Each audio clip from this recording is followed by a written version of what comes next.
আমাদের প্রধান অতিথি এবং বিশেষ অতিথিবৃন্দ জাতীয় পতাকা এবং দলীয় পতাকা উত্তোলন করছেন, আমরা তাদেরকে সহযোগিতা করব। প্রিয় নেতৃবৃন্দ, ইতিমধ্যে আমাদের মাঝে উপস্থিত হয়েছেন বাংলাদেশ জাতীয়তাবাদী দলের বরিশাল জেলা শাখার সংগ্রামী সদস্য সচিব। আজকের এই অনুষ্ঠানের মাধ্যমে আজকের এই অনুষ্ঠানের প্রধান অতিথি জনাব আবুল কালাম সাহেব,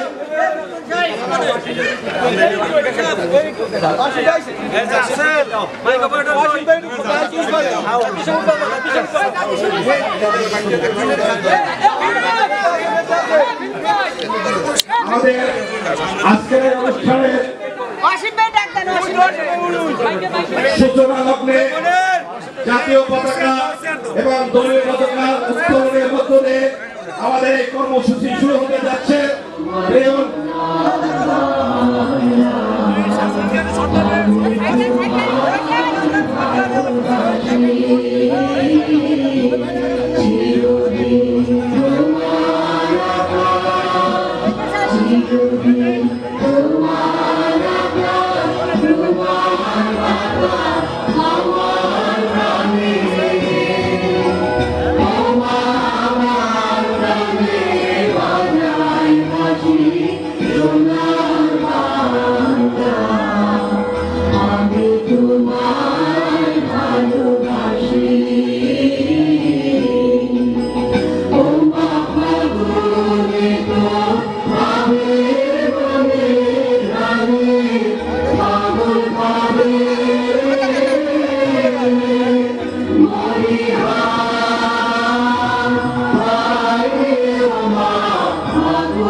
সম্মেলনের শুভ সূচনা শুরু করতে যাচ্ছেন আমাদের পক্ষ থেকে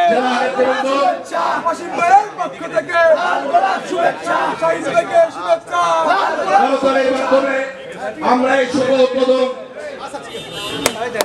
সবাই করতালি দিতে হবে। সবাই সবাই সবাই সবাই সবাই শান্তির প্রতি আমাদের প্রধান অতিথি এবং বিশেষ অতিথি বাইরেও নিয়ে শান্তির প্রতীকের শুভ সূচনা করতে যাচ্ছে।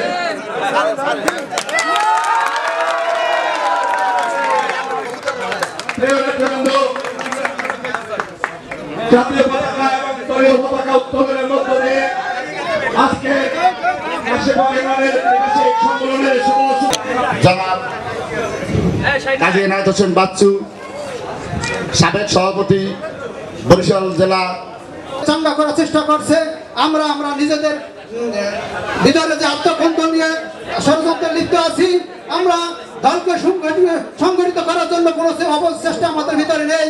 দুঃখের বিষয়, আমি দুঃখের সাথে স্মরণ করি সামনের দিনগুলোতে তারেক জিয়া যেভাবে দেশকে এগিয়ে নেওয়ার জন্য 21 দফা প্রস্তাব দিয়েছেন, জনসাধারণের কাছে, সাধারণ মানুষের কাছে বিষয়ে আমরা ওগুলা সকলকে বোঝাবার চেষ্টা করব এবং আগামী দিনে তারেক জিয়ার শক্তিশালী নেতৃত্বে এই দেশকে কিভাবে উন্নত করানো যায় তার লক্ষ্যে আমি কাজ করার জন্য সকল কাশীপুরবাসীকে অঙ্গ সংগঠনের মূল দল সহ সকলকে অনুরোধ করছি। আমার সংক্ষিপ্ত সময় আমি কিছু কথা বলার সুযোগ পেয়েও মানে বলার অধিকার নাই, এখন সময় কম। বাংলাদেশ জিন্দাবাদ, বাংলাদেশ জাতীয়তাবাদী দল জিন্দাবাদ, শহীদ জিয়া অমর হোক, বাংলাদেশ কাশীপুর বিএনপি জিন্দাবাদ। আসসালামু আলাইকুম। এ পর্যায়ে বক্তব্য রাখার জন্য আহ্বান জানাচ্ছি বাংলাদেশ জাতীয় উপস্থিত সম্মানিত আজকের সভার সভাপতি অ্যাডভোকেট কালাম হোসেন শাহিন ভাই, উপস্থিত আছেন কাজী এনায়েত হোসেন বাচ্চু, উপস্থিত আছেন রফিকুল ইসলাম সেলিম ভাই, উপস্থিত আছেন জিয়াউল ইসলাম সাবু ভাই, উপস্থিত আছেন আলহাজ মন্টুকার। সম্মানিত প্রধান অতিথি, আপনার দৃষ্টি আকর্ষণ করে বলছি, আমরা বিগত দিনে বাংলাদেশ জাতীয়তাবাদী দলের পক্ষে 17টি বছরে কাশীপুর ইউনিয়ন আমরা এখানে যারা আছি তারা আন্দোলন সংগ্রাম করেছি। আমরা চাই আর আবারও আমরা একত্রিত থেকে সকলে মিলে এই বাংলাদেশ জাতীয়তাবাদী দলের পক্ষে কাজ করার।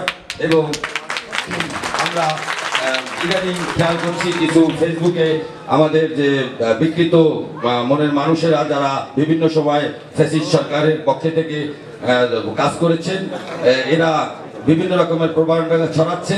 তাই আপনাদের দৃষ্টি আকর্ষণ করছি, বিনীতভাবে অনুরোধ করছি যে আপনারা সবকিছু সাংগঠনিকভাবে প্রক্রিয়া করেন, জানুন, বুঝুন।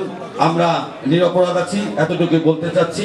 এবং আমাদের সভাপতি উপস্থিত আছেন বাংলাদেশ জাতীয়তাবাদী দল বরিশাল দক্ষিণ জেলার সম্মানিত সদস্য সচিব, আন্দোলন সংগ্রামের অকুতোভয় সৈনিক, রাজপথের যোদ্ধা, আমার রাজনৈতিক অভিভাবক জনাব অ্যাডভোকেট আবুল কালাম শাহিন। উপস্থিত আছেন বরিশাল সদর উপজেলা বিএনপির সম্মানিত আহ্বায়ক জনাব এনায়েত হোসেন বাচ্চু। উপস্থিত আছেন বরিশাল সদর উপজেলা বিএনপির সম্মানিত সদস্য সচিব জনাব রফিকুল ইসলাম সেলিম মোল্লা। উপস্থিত আছেন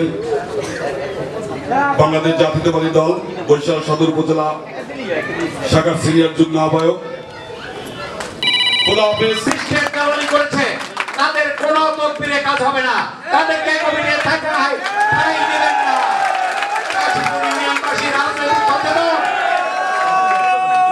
এই যে ভাইজান, আমাদের বক্তব্য হলো আজকে এই সমাবেশে আমরা আমাদের আরেকটি পর্ব রয়েছে।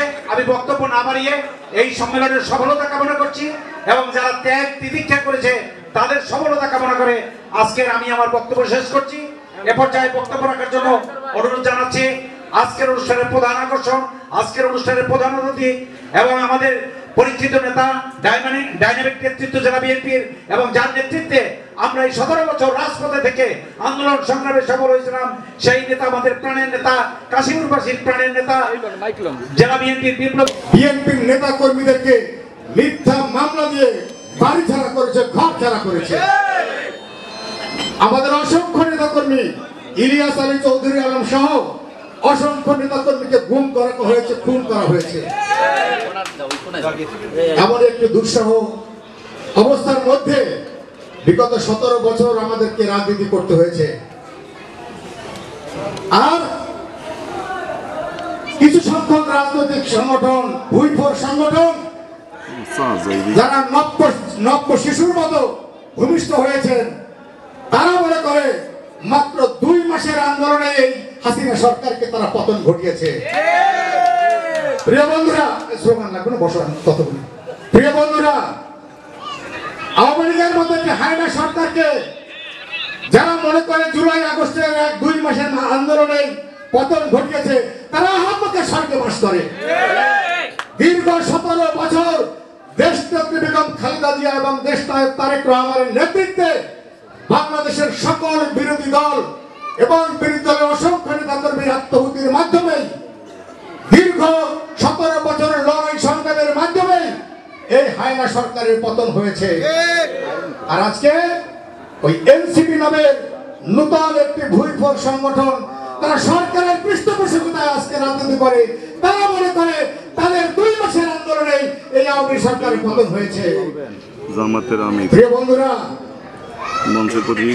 আজকে বাংলাদেশের যে রাজনীতি, সেই রাজনীতিতে একটি অসম সংকেত আমরা দেখতে পাচ্ছি। ভারতের দাবিদার একটি গোষ্ঠী আজকে বাংলাদেশকে আবারও অস্থিতিশীল অবস্থায় নিয়ে যেতে চায়। রয়ের মাধ্যমে আজকে বিভিন্ন দলের মধ্যে অনুপ্রবেশ ঘটিয়ে আমাদের মধ্যে বিভাজন সৃষ্টি করতে চায়। ওই ছোট ছোট বাচ্চারা বোঝে না, যাদের বয়স 20, 30, 40 বছর হয় নাই, আমাদের রাজনৈতিক বয়স হচ্ছে 42 বছর। ওরা মনে করে ওই আওয়ামী লীগের যে পাতা ফাঁদ, সেই ফাঁদে ওরা পা দিয়েছে। ওরা মনে করে বিএনপিকে দুর্বল করতে পারলে ওরা রাষ্ট্রীয় ক্ষমতায় যাবে। এটা একটি ভুল ধারণা। বাংলাদেশের মানুষ বিএনপির বিকল্প কোনো শক্তিকে বাংলাদেশের বাংলাদেশ ছাত্র বন্ধুরা, আপনারা গত কয়েকদিন আগে দেখেছেন ওই গোপালগঞ্জ গিয়েছে এনসিপির নেতৃবৃন্দ। ওরা মনে করেছে যেদিকেই যাবে শুধু বাহাবা পাবে। আওয়ামী লীগের লোকজন যে বিভিন্ন জায়গায় এখনো ঘাপটি মেরে আছে, তার প্রমাণ ওই গোপালগঞ্জের মাটিতে। আজ তখন তারা কিন্তু সেই গোপালগঞ্জ থেকে সুস্থভাবে ফিরে আসতে পারে নাই। তারা আক্রমণের শিকার হয়েছে, কিন্তু বিএনপি কিন্তু তাদের পাশে সহযোগিতার হাত বাড়িয়ে দিয়েছিল। তারা আমাদের নেতাকে কটাক্ষ করে, তারা আমাদের নেত্রীর নামে কটাক্ষ করে। আমাদের দল কিন্তু তাদেরকে কটাক্ষও করে না, তাদেরকে ছোট করে দেখে না। আমরা তাদেরকে বন্ধু মনে করতে চাই, আমরা তাদেরকে আমাদের আন্দোলনের সহযোগী মনে করতে চাই। কিন্তু তারা যদি মনে করে আমাদেরকে দুর্বল করে তারা রাষ্ট্রীয় ক্ষমতায় এই হালুয়া রুটি আরো বেশি কিছুদিন খাবে, এইটা তারা ভুল করছে। প্রিয় বন্ধুরা, আন্দোলন সংগ্রামের সময় আমরা জানি আমরা কি করেছি। এই আন্দোলনের শেষ 4 দিন আজকে বলি, আমি আপনাদের কাশীপুর অঞ্চলে ঘুমিয়েছিলাম, নিজের বাসা বাড়িতে যেতে পারি নাই। এই লাকুটিয়ার পাশেই ছিলাম, যার বাড়িতে ছিলাম সেও হয়তো এখানে আছেন। আমি এইভাবে পালিয়ে পালিয়ে আপনাদের এখানে ছিলাম। আর আন্দোলন করেছি কোথায় গিয়ে জানেন? ওই যে সিএনজি রোড, ওই চৌমাথা। এই যে বাচ্চারা যারা বৈষম্য বিরোধী আন্দোলন করেছে, ওরা হয়তো বুঝতেও পারে না